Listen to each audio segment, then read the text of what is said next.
Pues muy buenas tardes otra vez. Qué bendición es estar aquí con ustedes y qué bendición es abrir la palabra. Qué bendición es, la verdad. Ha sido de gran bendición para mí.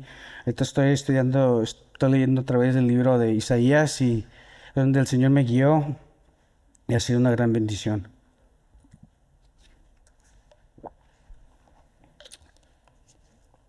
Hoy vamos a estar en Juan capítulo 5.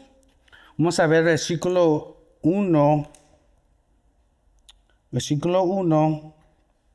al 9.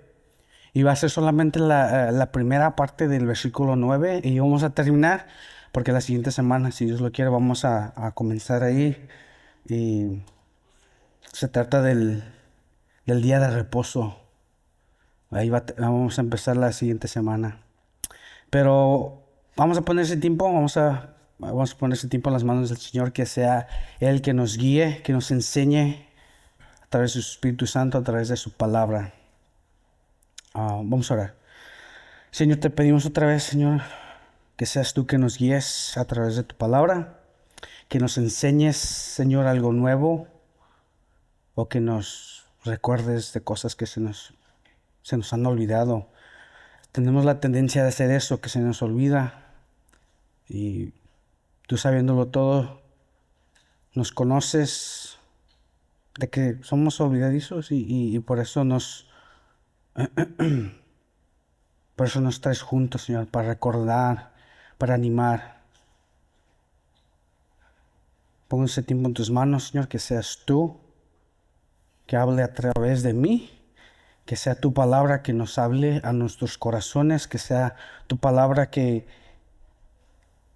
transforme nuestras mentes. Es una gran bendición el estar aquí.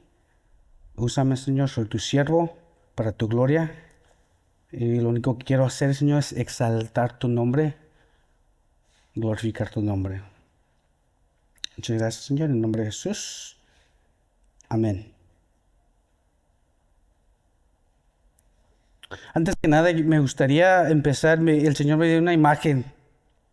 El Señor me dio una imagen de, del matrimonio. Y es un poquito, no es raro, pero es un poquito diferente de lo que usualmente el Señor nos muestra acerca del matrimonio, pero me enseñó de Aarón y Moisés, ¿verdad? Moisés era el líder. Moisés era el líder y el Señor le hablaba directo, como dice la palabra, que hablaba como un hombre, como un amigo habla con un amigo. Tan personal era la relación que Dios tenía con Moisés. Entonces él era el líder, Moisés era el segundo encargado, era el que cuando Moisés se tenía que ir, por ejemplo, antes de que construyeran, que hicieran el becerro de oro, él subió al monte y Aarón se quedó encargado. Y eso me mostró el Señor de que el líder, pues obvio, es el hombre de la casa, ¿verdad? Si estás casado, tienes tu matrimonio, tienes tu familia, tú eres Moisés en tu casa. Y para la mujer, tú eres Aarón. Cuando Moisés se va a buscar al Señor, porque parte de buscar al Señor, parte de agradar al Señor es ir a trabajar para ganar dinero, para proveer para tu familia. Es parte del proceso, ¿verdad? Es parte, dice la Escritura, que si tú no provees por tu familia, eres peor que un pagano. Y eso es lo que el Señor me mostró. Y cuando iban a cruzar el mar, ahí es cuando Moisés era el líder otra vez. Y la fe de Moisés, que está, el cargo está a nosotros como hombres, pues no sé cómo Dios le va a hacer, pero yo sé que Dios va a abrir el mar. Y a lo mejor tenemos una situación algo similar así, lo que sea, pero ahora queda la mujer, ¿verdad? La mujer está encargada cuando Moisés va a buscar al Señor, cuando va a hacer la voluntad del Señor, la mujer se queda encargada y es asegurarse de que ella la responsabilidad es que su familia, sus hijos sigan la palabra de Dios, lo que fue instruido a Moisés. Es algo breve que nomás quería mencionar, que el Señor me dio una imagen muy hermosa. Y lo digo todo esto porque estamos a punto ya de tener nuestro bebé y no sé cómo van a mirar las finanzas y todo esto. Y el Señor me dijo, pues yo abrí el mar, yo abrí el mar para el pueblo. ¿Tú no crees que puedo hacer algo por ti? ¿Tú crees que no soy poderoso, lo suficiente poderoso para hacer algo para ti? ¿Por ti y por tu familia? Y el Señor me trajo convicción y dije, pues, Señor, perdóname porque, pues, te dudé. Pero aquí estamos sirviendo al Señor. Um, pero vamos a empezar el estudio de esta mañana. Como les dije, nomás es algo que el Señor me dio el día de ayer, una imagen hermosa acerca del matrimonio y cómo el liderazgo, cómo sirve, cómo es todo eso. Estábamos hablando eso con mi esposa, pero sí. Y también como, y si te pones a imaginar cómo antes que el mar fuera abierto, ¿verdad? Antes que Dios hiciera el milagro de abrir el mar, estaba Moisés enfrente y estaba el pueblo atrás, estaba Aarón atrás mirando, pues no sé cómo lo voy a hacer. Y es lo que estamos hablando con mi esposa.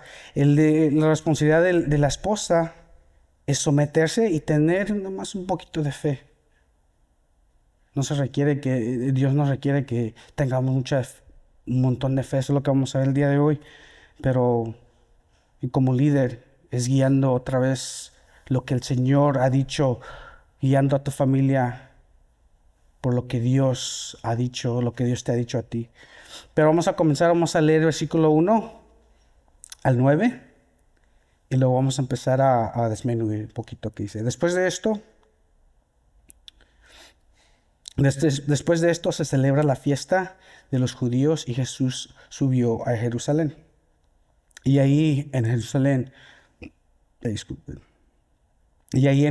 junto a la puerta de las ovejas, un estanque que en hebreo se llama Betesda y que tiene 5 pórticos. El 3 dice, en estos yacía una multitud de enfermos, ciegos, cojos y paralíticos que esperaban el movimiento del agua. 4 dice, porque un ángel del Señor descendía de vez en cuando al estanque y agitaba el agua. Y el primero que descendía al estanque después del movimiento del agua quedaba curado de cualquier enfermedad que tuviera. El 5. Y estaba ahí un hombre que hacía 38 años que estaba enfermo. El 6. Cuando Jesús lo vio acostado ahí, supo que llevaba mucho tiempo en aquella condición. Le dijo, ¿quieres ser sano? Versículo 7 dice, el enfermo le respondió, Señor, no tengo a nadie que me meta en el estanque cuando el agua es agitada y mientras yo llego, otro baja antes que yo. El 8, Jesús le dijo, levántate, toma tu camilla y anda. Y la primera parte del versículo 9 dice, y al instante el hombre quedó sano y tomó su camilla y echó a andar. Vamos a ver el versículo 1. Vamos a empezar ahí.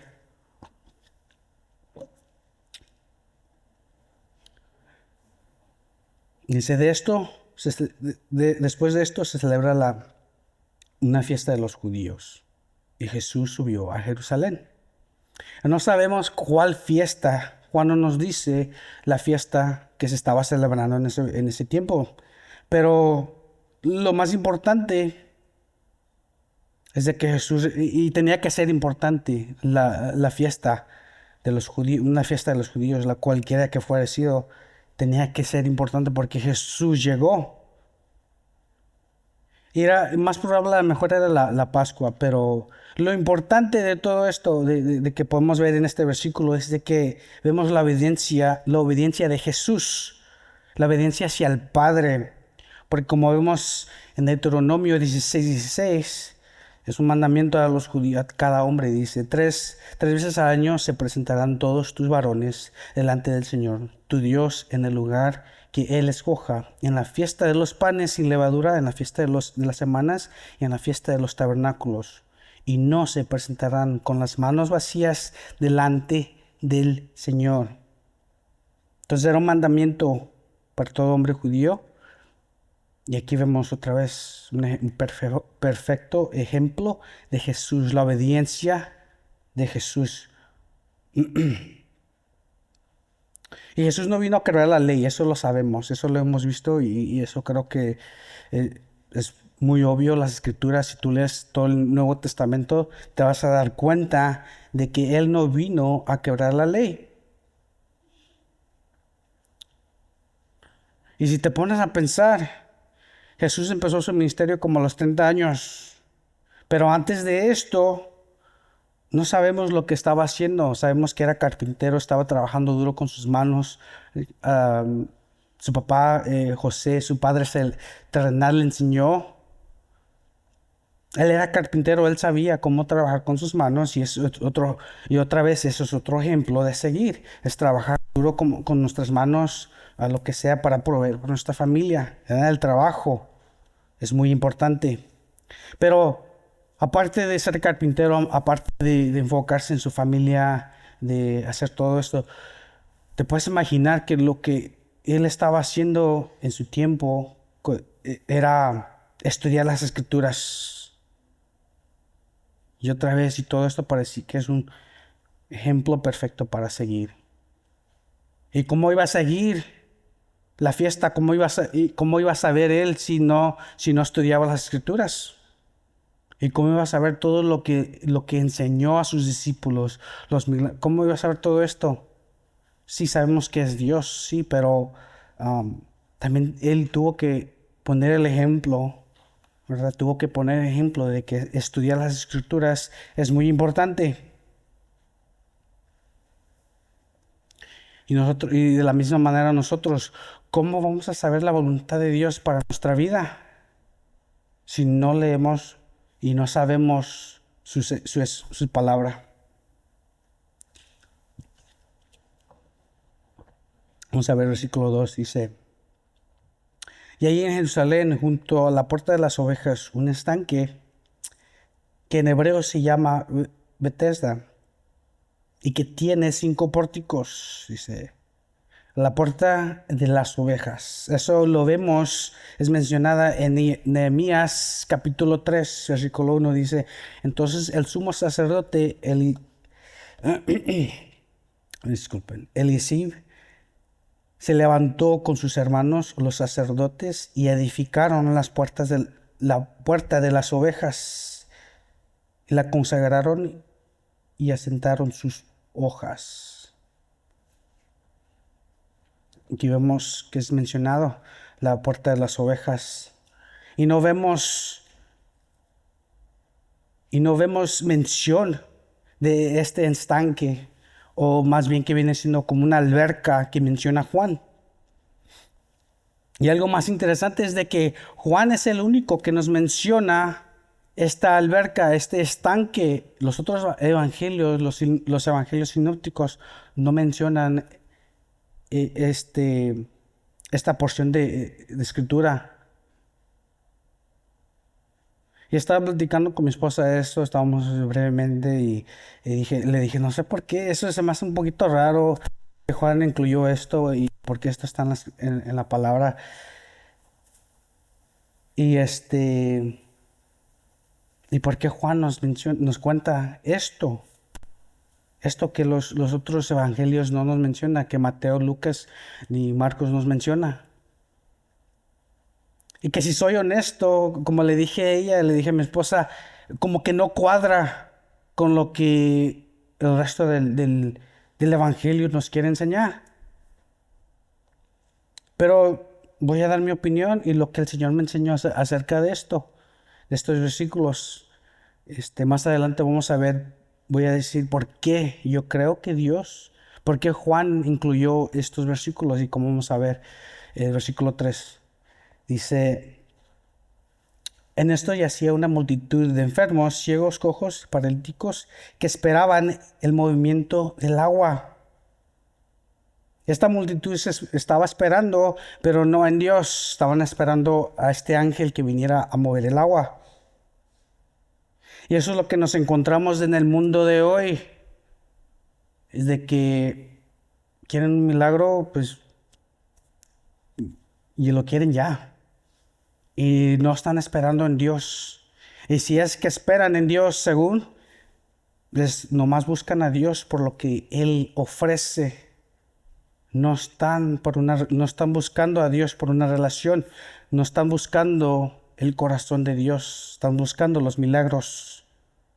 Pero este es nuestro día, nuestra sociedad hoy en día, de que no buscan a Dios, quieren nomás un milagro y no les importa de dónde venga.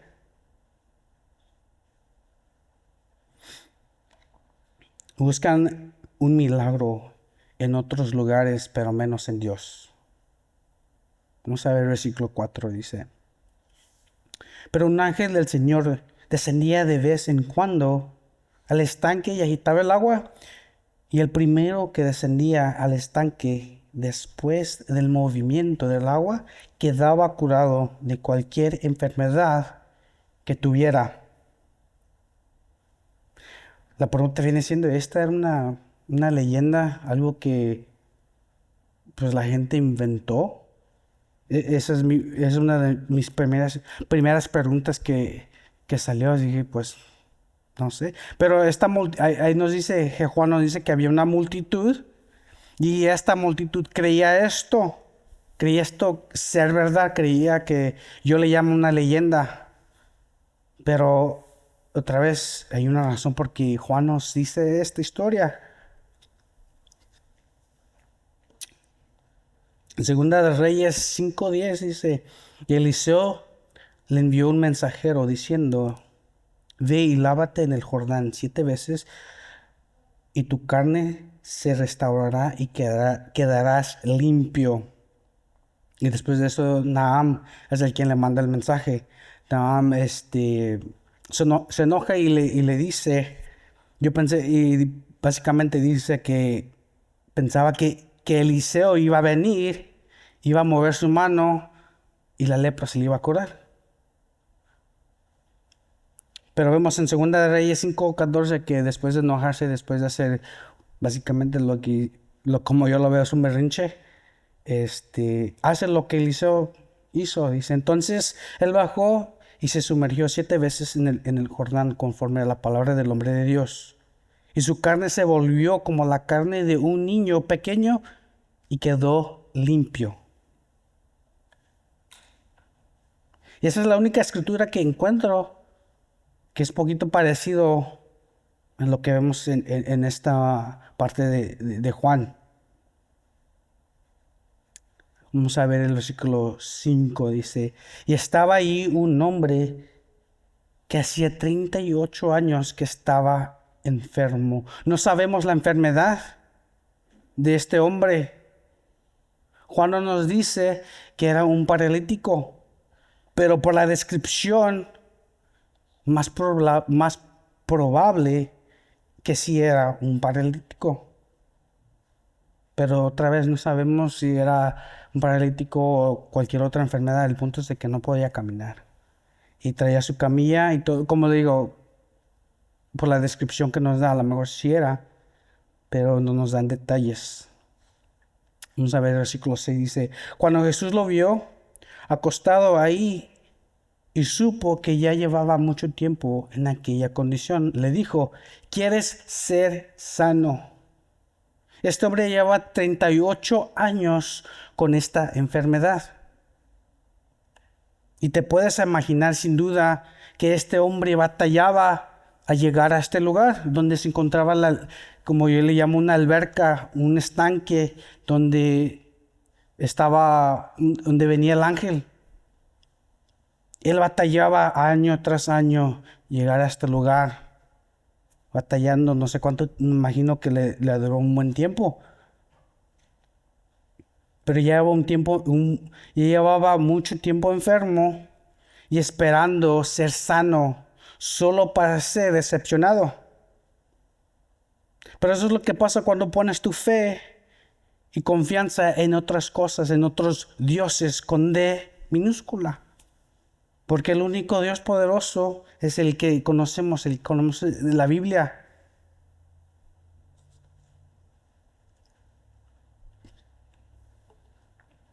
Y a lo mejor, como hemos visto en los estudios pasados, si hay milagros, sí, claro que sí. Pero acordarnos también que tenemos un enemigo y que también Él puede hacer milagros, como vemos en Éxodo. No son tan poderosos, son como, how do you say, counterfeit. No son milagros verdaderos de Dios. Y esos milagros llevan a decepción y disolución. Imagínense la escena. Había una multitud enfocados, mirando alertamente cuándo iba a venir el ángel. La gente, pues cuando traes a multitud, cuando traes a mucha gente, parece un mercado. Y están hable, están hablando, pues, y eso es normal, ¿verdad? Nosotros como humanos fuimos creados para comunicarnos. Y eso es muy importante porque cuando hay silencio en la multitud, como que se ponen las cosas un poquito raras, ¿verdad? Nunca te ha pasado así que en silencio y un poquito raro, como que ya no sé qué decir o cosas así. Entonces, la multitud estaba hablando y a lo mejor hasta estaban discutiendo quién sigue. Y me imagino que había una línea, porque como nos menciona Juan, que el primero que venía, yo imagino que empezaron a hacer línea y discutiendo, pero yo estaba en línea primero y aquí, y entonces había un ruido, pues había mucha gente, estaban platicando, a lo mejor discutiendo. Imagínate esa escena. Jesús ve a este hombre entre la multitud. Él no puso atención a la multitud y él dijo, pues, vio a este hombre en el piso, en su camilla, y le preguntó, ¿quieres ser sano? Tenemos un Dios que es muy personal. El Señor se toma el tiempo. Vemos que Jesús se toma el tiempo para hablar con este hombre. Eso nos demuestra qué tan personal es nuestro Dios. Y si te acuerdas, cuando tú viniste a Cristo, Él vino a ti de una manera muy personal. Sabía cómo hablarte y lo que te interesaba a ti. Te agarró tu atención y te dijo, pues yo te ofrezco salvación. Es muy personal nuestro Dios. Y como un caballero hace la pregunta. Y la respuesta debería ser obvia para este hombre. Claro que sí, quiero ser sano. Pero de la misma manera Jesús hace esa misma pregunta. Nos la hizo a cada uno de nosotros. Por eso estamos aquí, porque nosotros dijimos, yo quiero ser sano. Señor, disculpen, lo que tú ofreces, Señor, yo lo quiero. Yo puedo ver que tú me demuestras, me ofreces un camino mejor. Yo te quiero seguir a ti porque pues mi vida, lo que yo he hecho, pues, no tiene nada de valor, no he hecho nada con mi vida. Yo quiero algo mejor. Y por eso estamos aquí. Pero Él le ha hecho esa pregunta a cada uno de nosotros que estamos aquí y se la hace a cada ser humano viviente. Y como nos dice Romanos, como nos dice Pablo en Romanos, de que nadie va a tener una excusa que sea válida, que sea, oh, sí, sabes que nunca escuchaste el Evangelio, está bien, te la paso. Pues Romanos nos dice, Pablo nos dice de que eso no va a existir. Pero hay gente que no quiere ser sanada. Hay gente que no quiere.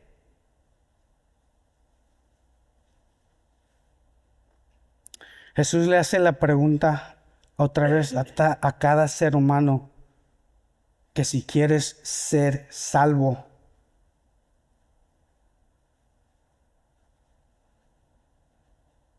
Y otra vez tú y yo hemos hecho la decisión de que nosotros queríamos la salvación. Vimos lo que Jesús nos ofreció y dijimos, para mí no, ni la tuve que pensar dos veces porque dije, pues sí, claro que sí, porque mi vida hasta este punto ha sido un fracaso. Y cuando Jesús me ofreció un nuevo camino, dije, pues, ok, está bien, vamos.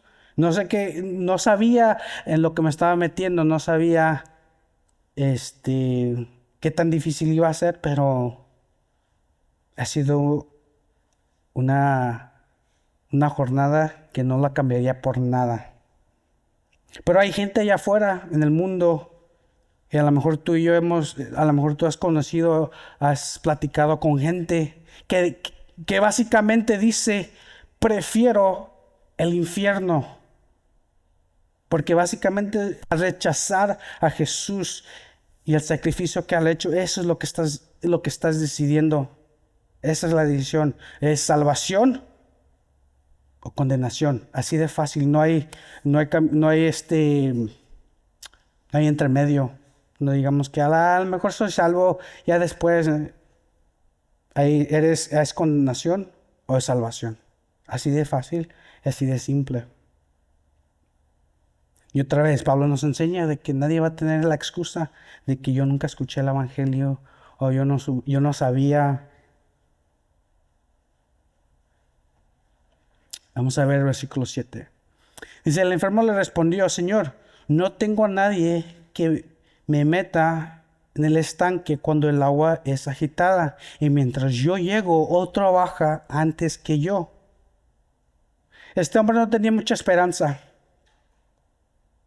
ni que el agua lo sanara, ni que Jesús, porque de hecho, ni siquiera sabía quién era Jesús.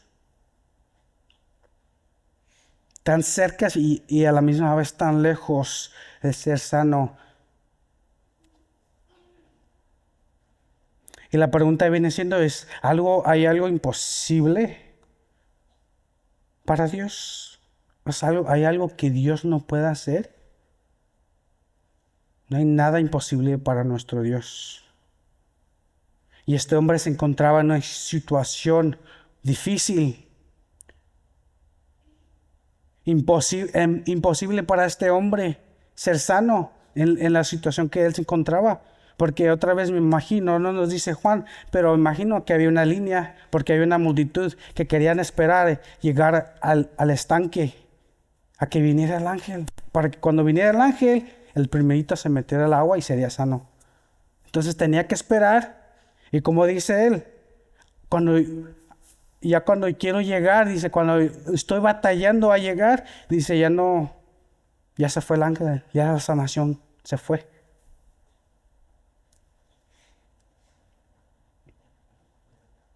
Pero el creador del universo, nuestro Dios, Él es el dueño de las situaciones difíciles. Y por eso nos dice en Primera de Pedro 5:7. Dice, echando todas vuestras ansiedades sobre Él, porque Él tiene cuidado de vosotros. Cualquier situación muy difícil que sea para ti, tráela al Señor. Él nos dice que tenemos que confiar en Él. Por eso nos da el ejemplo del niño. Él le dice que si no somos como niños, dice, no puedes entrar al reino de Dios porque dependemos en el Señor. Esa es la enseñanza de que tenemos que depender completamente en Dios para salvación. Para salvación y también en la vida cuando seguimos en esta jornada.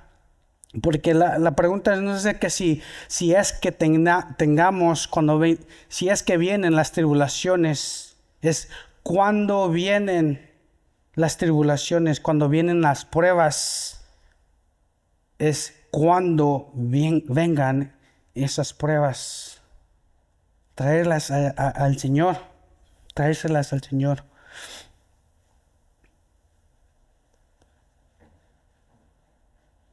Y vamos a ver el versículo 8, dice, y Jesús le dijo, levántate, toma tu camilla y anda. Y la razón por que creo que Juan nos incluye esta historia que vemos del versículo 2 al versículo 4 es porque Jesús no necesita ayuda de nadie, no necesita ayuda de un ángel, no necesita ayuda de un estanque, no necesita nuestra ayuda de nosotros, de los seres humanos en general, no necesita ayuda de nadie. Él es todopoderoso, Él puede hacer todos los milagros que Él quiera. No necesita ayuda. Yo creo que por eso Juan nos incluye esto, porque hace como un contraste. Esta gente, esta multitud puso su fe en este ángel y en este estanque, pero este hombre ha puesto su fe en Jesús.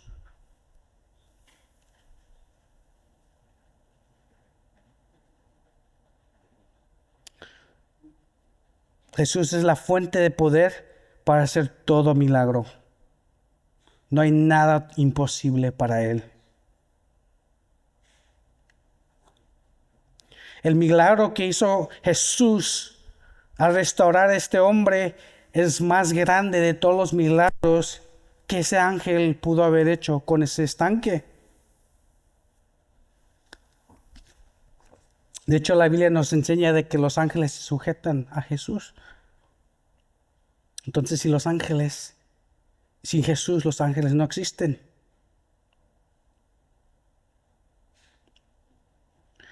Y otra vez, el milagro que Jesús hizo con este hombre es mucho más grande de todos los milagros que hizo ese ángel en el estanque. Porque vemos ya más adelante en el versículo 4, Jesús le habla del pecado, le dice, no peques más.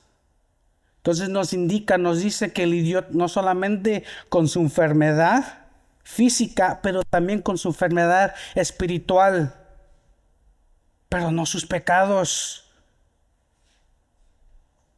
Y como hemos visto en los estudios pasados con la mujer samaritana, de que lidió con sus pecados, ese es el mejor milagro que Dios puede hacer, es perdonar a pecados. Nuestro Dios vino para perdonar a pecadores como tú y yo, para quitar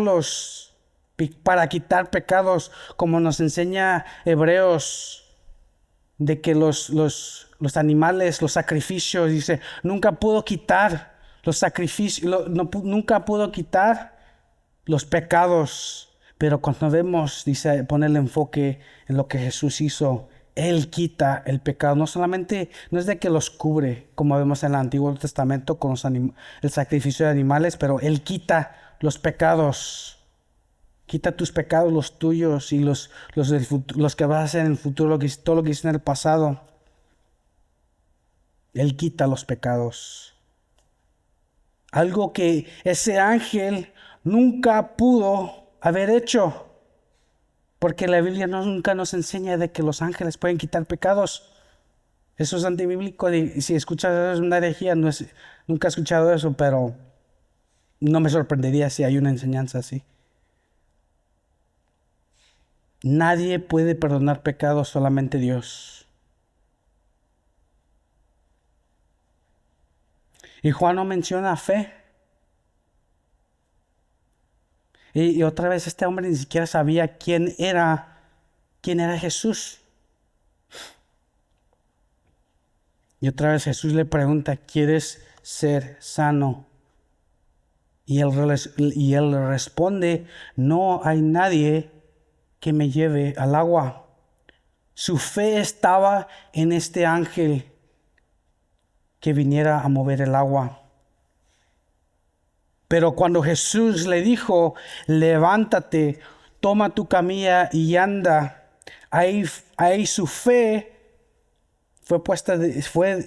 cambió, fue de el ángel y el estanque a Jesús. Porque Jesús le dijo, toma tu camilla y anda, levántate, le dijo. La fe en Jesucristo, tan pequeña o tan grande que sea, es la clave para salvación.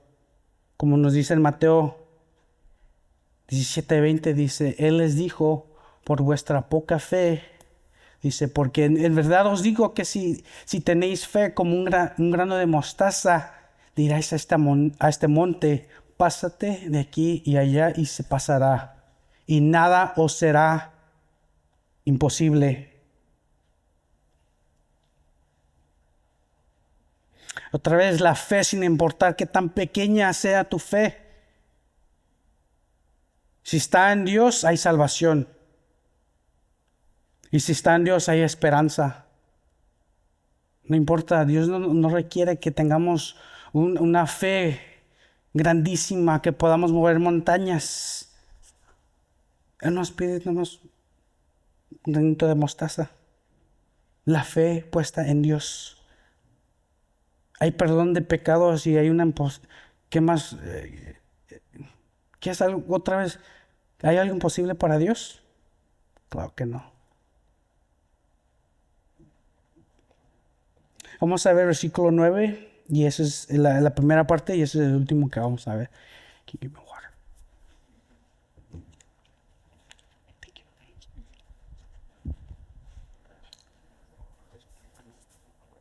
Y dice, al instante el hombre quedó sano y tomó su camilla y echó a andar. Había una multitud aquí en este estanque, en este lugar, había una multitud. Y otra vez trata de imaginarte eso. Jesús no hizo un espectáculo. Fácil pudo haber hecho una campaña de sanación. Fácil pudo haber hecho. Vengan todos. Voy a hacer este milagro. Voy a hacer que este hombre se levante. Jesús tenía el derecho. Era el creador del universo. Para glorificar su nombre. Pudo haber hecho eso. Una multitud. Vamos a aprovechar de que aquí hay un montón de gente. Está una multitud. Vamos a sanar a este hombre. Todas, por favor, tú pongan atención. Voy a sanar a este hombre. Miren lo que yo voy a hacer para glorificar mi nombre. Derecho, claro que sí. Él pudo haber hecho eso. El poder, otra vez, no le hacía falta. El derecho, Él es el creador del universo. Claro que sí. Pero otra vez, el ejemplo perfecto de seguir. Se humilló. Todo a su tiempo, se humilló al plan del Padre.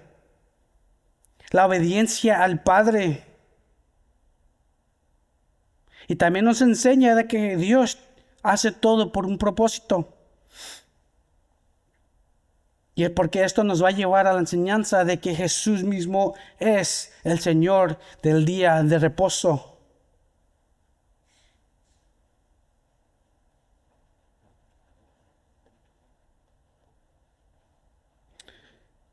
Pero quiero hablar un poquito acerca de los dones de hoy en día. De los dones espirituales y de sanación.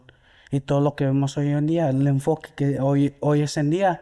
De que en muchas iglesias el enfoque no viene siendo la palabra de Dios. Ni Dios mismo. Sino los milagros, los dones. Pero Dios está allá afuera. Tocando a que abran en esa iglesia. Y sin duda el día de hoy el Señor sigue haciendo milagros. Eso no lo podemos negar. Él sigue haciendo milagros. Aquí tengo uno a mi izquierda. El Señor, hemos estado hablando años y años.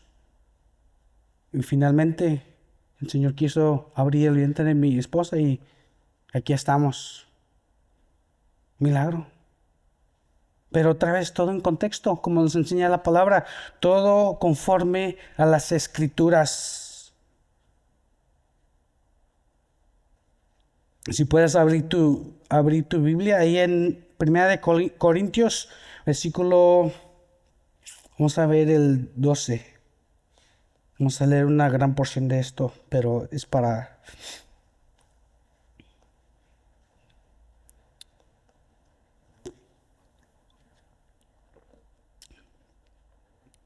Vamos a empezar el versículo 1, dice... A cuanto a los dones espirituales, no quiero, hermanos, que seáis ignorantes. Sabéis que cuando erais paganos, de una manera u otra, erais arrastrados hacia los ídolos mudos. Por tanto, os hago saber que nadie hablando por el Espíritu de Dios dice Jesús es anatema, y nadie puede decir Jesús es el Señor excepto por el Espíritu Santo. Vamos a ver versículo 4. Dice, ahora bien, hay diversidad de dones, pero el Espíritu es el mismo. Y hay diversidad de ministerios, pero el Señor es el mismo. Y hay diversidad de operaciones, pero el mismo Dios, el que hace todas las cosas en todos. El 7 dice, pero a cada uno a cada uno se le da la manifestación del Espíritu para el bien común. 8. Pues a uno les he dado la palabra de sabiduría por el Espíritu, y a otro palabra de conocimiento según el mismo Espíritu. El 9. A otro fe por el mismo Espíritu, y a otro dones de sanidad por el único Espíritu. El 10. A otro poder de milagros, a otros profecía, a otro discernimiento de espíritus, a otros diversidad de clases de lenguas, y a otro interpretación de lenguas. El 11 dice, pero todas estas cosas las hace uno en el mismo Espíritu, distribuyendo individualmente a cada uno según la voluntad de Él. El 12 dice, porque así como el cuerpo es uno y tiene muchos miembros, pero todos los miembros del cuerpo, aunque son muchos, constituyen un solo cuerpo, así también es Cristo. Pues por un mismo Espíritu todos fuimos bautizados en un solo cuerpo, ya judíos o griegos, ya esclavos o libres, y a todos se nos dio a beber del mismo Espíritu. El 14 dice, porque el cuerpo no es un solo miembro, sino muchos. Y el 15 al 19 nos da los ejemplos.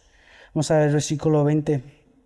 Dice, sin embargo, hay muchos miembros, pero un solo cuerpo. El ojo no puede decir a la mano, no te necesito, ni tampoco la cabeza a los pies, no te necesito. Y Pablo nos da más ejemplos del versículo 22 al 26. Y vamos a ver el 27. Dice, ahora bien, vosotros sois el cuerpo de Cristo y cada uno individualmente un miembro de Él.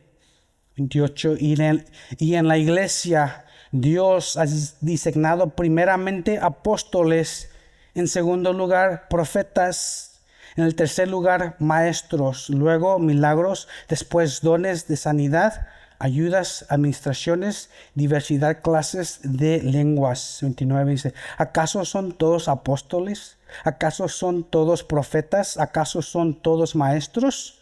¿Acaso son todos obradores de milagros? El 30, ¿acaso tienen todos dones de sanidad? ¿Acaso hablan todos en lenguas? ¿Acaso interpretan todos? Y el 31 dice, más desead ardientemente los mejores dones, y aún yo os muestro un camino más excelente.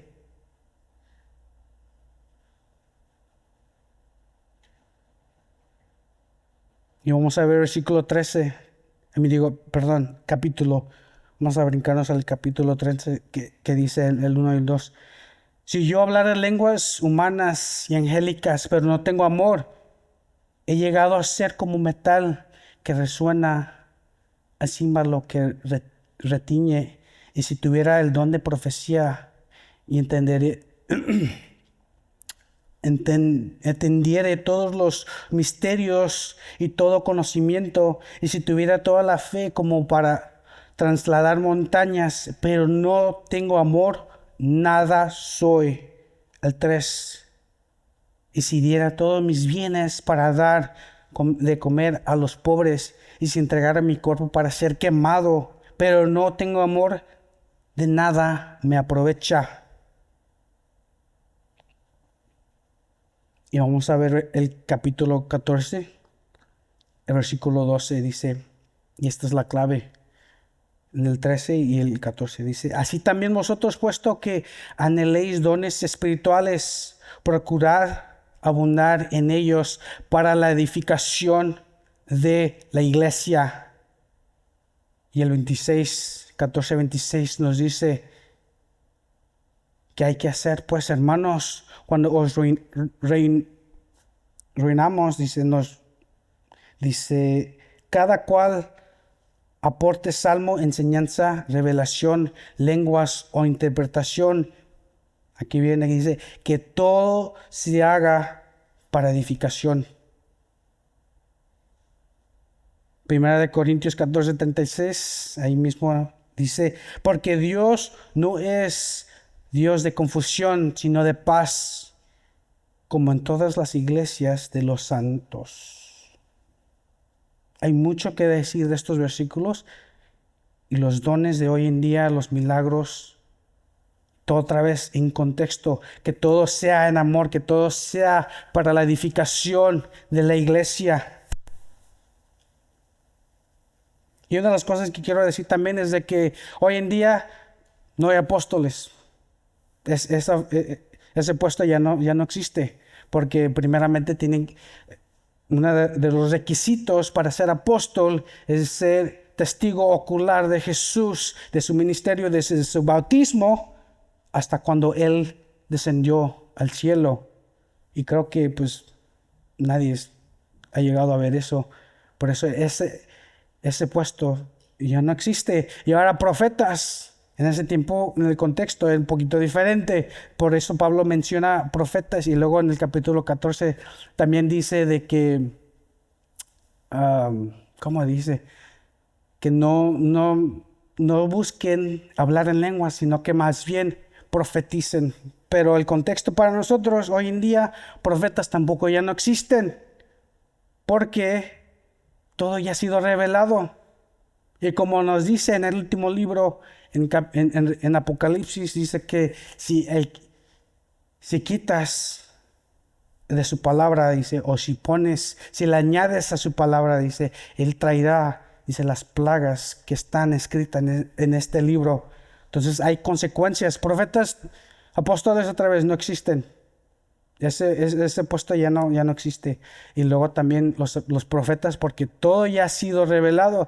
Entonces cuando veas el título de que el profeta aquí o el apóstol allá, es una señal de que corre, porque más seguro hay falsa doctrina que va a ser enseñada a través de el apóstol en cotillas y profetas también.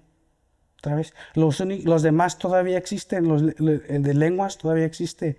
Eso no, sin duda, maestros. Pero algo más breve quería mencionar de esto, esas dos posiciones ya no existen.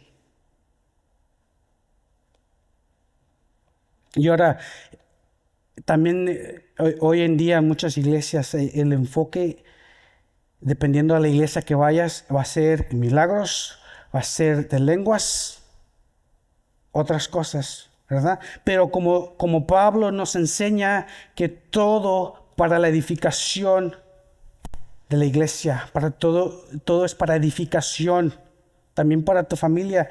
Y algo breve también que quiero mencionar es de que cuando era pequeño, yo crecí en una iglesia pentecostés. Entonces cuando entraba, pues el servicio normal, había alabanza y luego empezaba la enseñanza, el pastor se subía a enseñar.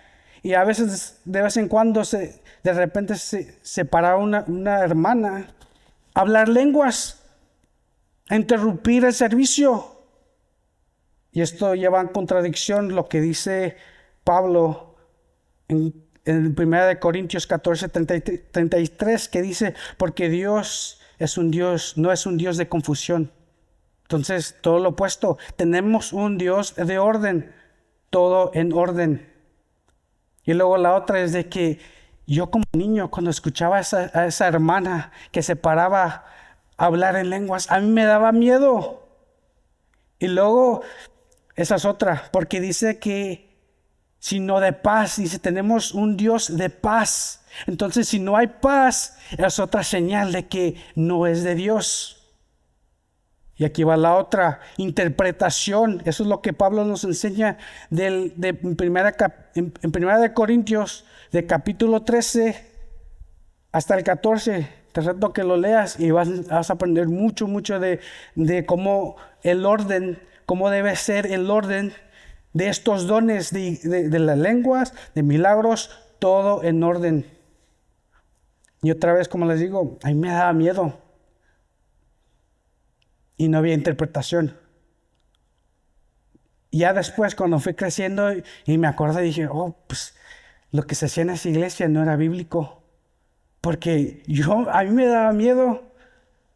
Y luego no había interpretación. No sabíamos lo que la hermana estaba diciendo. Nadie sabía. Y ahí se quedaba. Eso es antibíblico. Porque tiene que haber una interpretación. Y ahora un ejemplo mejor es de que mi madre tenía el don de lenguas. Y eso me acuerdo cuando lo hacía mucho en casa. En la iglesia no me acuerdo que nunca lo había hecho. Pero en casa lo hacía. Y me acuerdo cuando ella empezaba a hablar en lenguas, me traía una paz. Traía una paz de que no podía entender yo. Y luego venía la interpretación. Y siempre era de que sigan al Señor. Siempre me acuerdo que decía, Jehová dice que lo ames de todo corazón. Y mensajes así, mensajes que para edificar a su familia. Y ese era el punto. Y eso va de acuerdo, como nos dice Pablo, todo para edificación. Todo en contexto.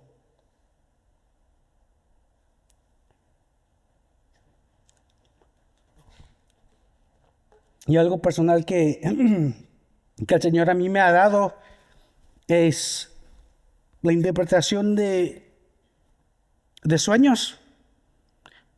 El Señor a veces me da interpretación de sueños.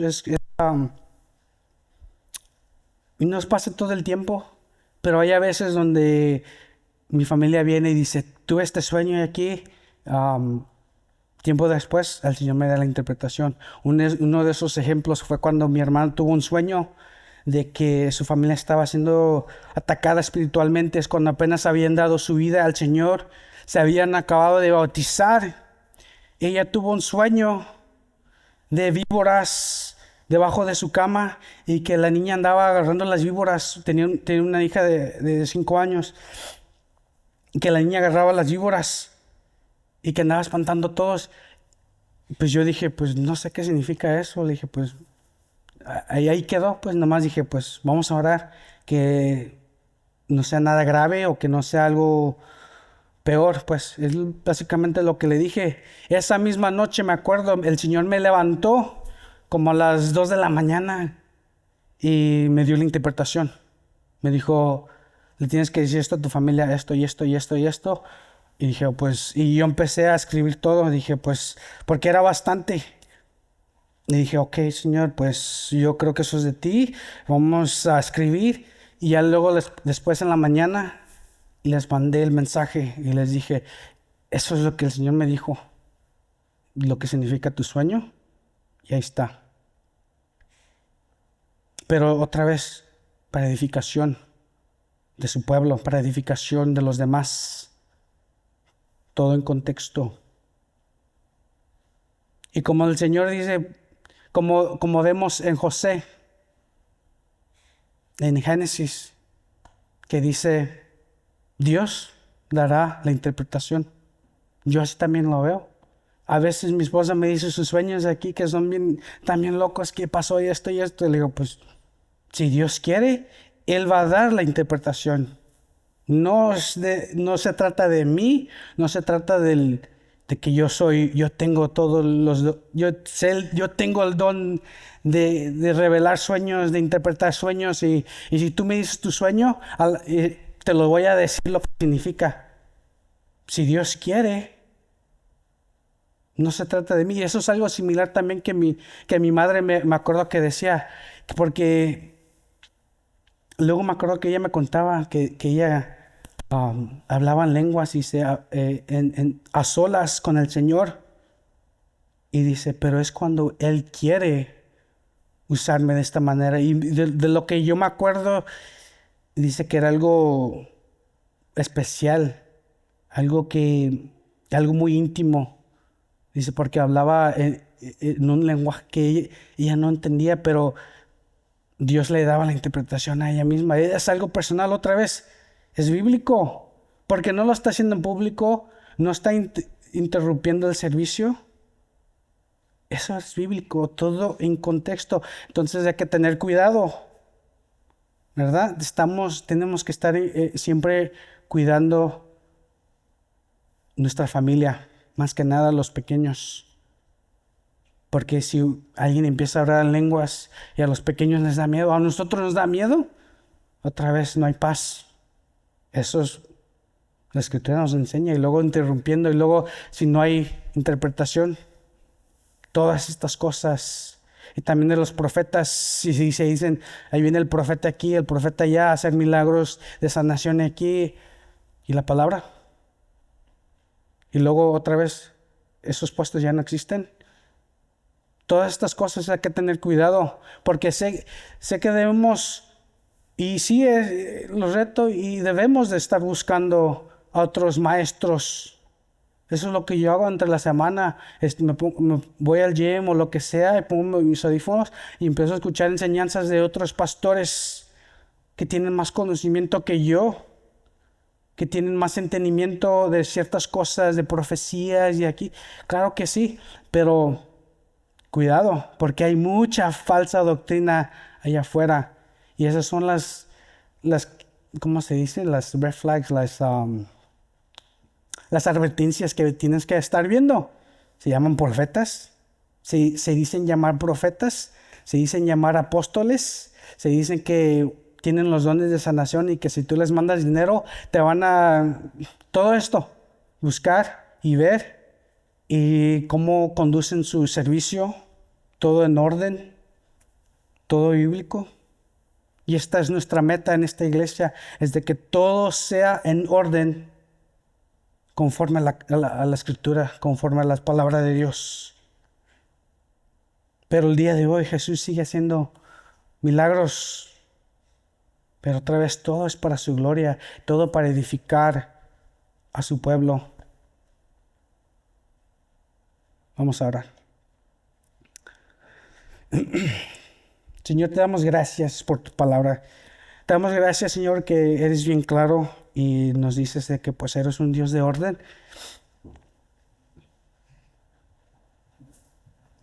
Señor, te pido que nos sigas ayudando como iglesia.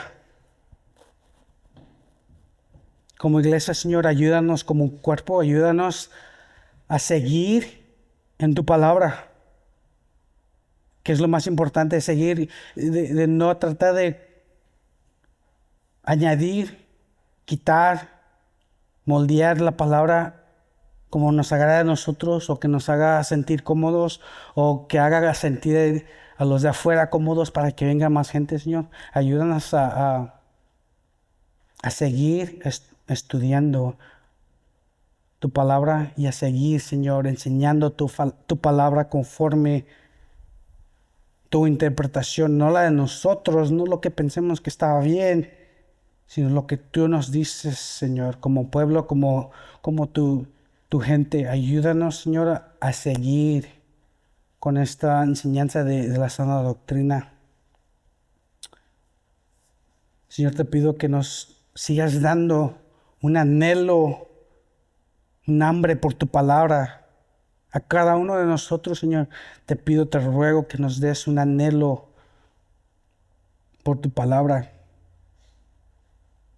Que estemos estudiando constantemente tu palabra, que estemos constantemente leyendo tu palabra, que empecemos